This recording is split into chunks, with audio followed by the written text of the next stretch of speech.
Hey everyone, welcome back to Corporate Decoder, the place where we decode the hidden stories in corporate filings. And today, we might be looking at a company that is trying to warrant a lot of attention, and we'll see if it is the real deal. Today, we're diving into FingerMotion Incorporated latest SEC filing, a document that tells us what is happening behind the scenes with this company. Now, what is really interesting here is how they are issuing new stock options, and we will break down exactly what that means for you. Before we jump in, if you are new here, make sure you hit that subscribe button. We break down complex financial documents into plain English so you can understand what is really going on. Also, we have a fantastic community over on Discord. It is linked in the description below to discuss these filings and more. So this report comes from FingerMotion Incorporated. They are reporting their latest activities on the 21st of October 2025. Usually these reports are about big financial results, but this one is a bit different. It is all focused on something called unregistered sales of equity securities. What does that mean? Well, on the 21st of October, FingerMotion issued a total of 4 million warrants. Think of warrants like options to buy stock in the future. They gave these to a consultant who is helping them with investor relations. This is a way to pay for services without using cash up front. Let's break down these warrants. 3 million of them give the holder the right to buy shares of FingerMotion's common stock at $1.65 per S-hair. These can be used anytime up until the 20th of April 2027. Imagine someone is being paid in potential future stock. If the stock price goes up significantly above $1.65, these warrants become very valuable. Then there are another 1 million warrants. These have a higher price attached. The holder can buy shares at $2.15 each, also until the 20th of April 2027. This tells us that the company believes their stock will be worth at least $2.15 and maybe much more for these warrants to be exercised profitably. Now, for a bit of the legal jargon, they are saying they followed special rules under the US Securities Act to issue these warrants. Basically, they are telling the CC that these warrants were not sold to the general public in a way that would normally require a full registration. This often means they sold them to a sophisticated investor or a limited number of people. In this case, it was to just one consultant. So, what is the story here? FingerMotion is essentially paying for investor relations services with potential future stock. This can be a smart move if they believe their stock will grow. It conserves their cash, which is crucial for many companies, especially those in growth stages. However, it also means that if these warrants are exercised, it could dilute the ownership stake of existing shareholders. If that consultant, or whoever they might sell these warrants to, exercises all 4 million warrants, it will increase the total number of shares out there.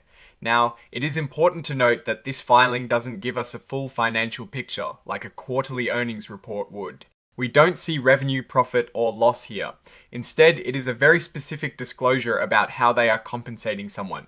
This is quite common in the business world, but it is always good to understand the implications. It signals that the company is actively seeking to improve its investor relations, which is generally a positive sign for transparency and communication with shareholders.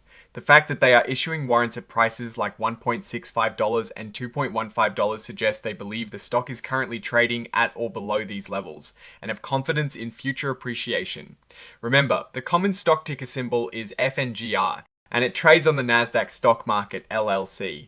As investors or even just observers of the corporate world, when you see warrants being issued, you should ask yourself, what is the company paying for? What is the potential dilution?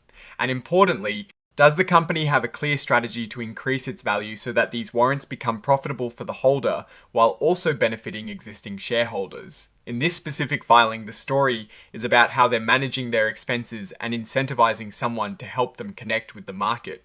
Looking at their company profile, FingerMotion Incorporated is involved in mobile entertainment and digital services. They are aiming to create innovative platforms and services. This warrant issuance could be a strategic move to bring in expertise that helps them get their story out to more investors.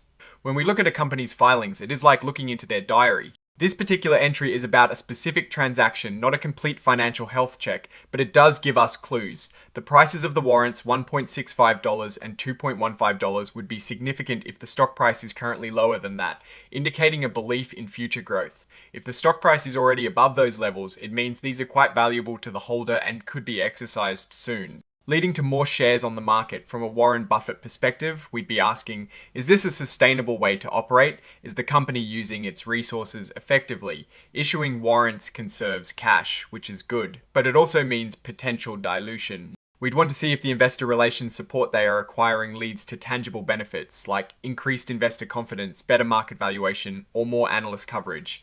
Without seeing broader financial performance, it is hard to make a definitive judgment. However, It suggests a company that is actively managing its growth and looking for ways to enhance its market presence.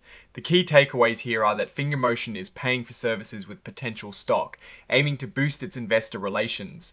The exercise prices of the warrant suggest management's confidence in future stock appreciation. It is a strategic move, but one that brings the potential for increased share count down the line. We need to keep an eye on their broader financial reports to see if this strategy and the work of their new consultant translates into real business growth and shareholder value. In conclusion, this filing is a specific look at how FingerMotion is using financial instruments to manage its operational costs and enhance its market communication. It highlights their focus on growth and investor engagement, but it also brings the common consideration of potential future dilution. What is your take on this kind of compensation? Do you think it is a smart move for a growing company? Let us know your thoughts in the comments below. If you found this breakdown helpful, please give this video a thumbs up and subscribe for more essential insights into the corporate world. And don't forget to join our Discord community. The link is in the description. Thanks for watching, and we'll decode some more next time.